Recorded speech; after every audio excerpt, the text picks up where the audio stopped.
হঠাৎ করে বাজার কেন গেলাম আর বাজার গিয়ে কি কি হলো ভিডিও দেখলে সম্পূর্ণ সবকিছু বুঝতে পারবে।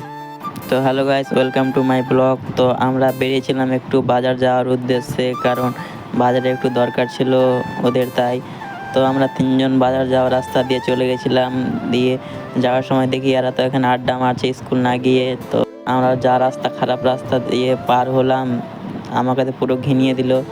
বাম্পার তো এরা মানছে না, একটাও বাম্পার। কি বলবো, এদের গাড়িতে চাপ আছে, হেঁটে যাওয়া অনেক ভালো। আমরা চলে এলাম বাজারের দিকে। তারপরে বাজারের দিকে গিয়ে একটি দোকান দেখার পরে শসা কোথাও পাওয়া যাচ্ছিল না, তো এক জায়গাতে শুধু দেখতে পেলো। আবার সেখান থেকে নেবে না বলে ভিতরের দিকে যাবে। তারপরে বলে যে ভিতর থেকে দেখে আসি, চল ভিতরের দিকে যদি পাই। তো ভিতরের দিকে আমাদের নিয়ে গেল। তো ভিতরের দিকে তো জল অনেক ছিল, বৃষ্টি হওয়ার কারণে জল লেগে গেছিলো রাস্তাতে। তো ভিতরের দিকে খোঁজাখুঁজির পরে পাওয়া গেল না, আবার বাইরে সেখানে এসে নিতে হলো এদেরকে। তো সেখান থেকে কিনে আবার আমরা বাড়ির দিকে চলে গেলাম। ভিডিওটা এই পর্যন্ত। ভিডিও ভালো লাইক কমেন্ট শেয়ার করে দিও, আর পেজটা ফলো করে দিও।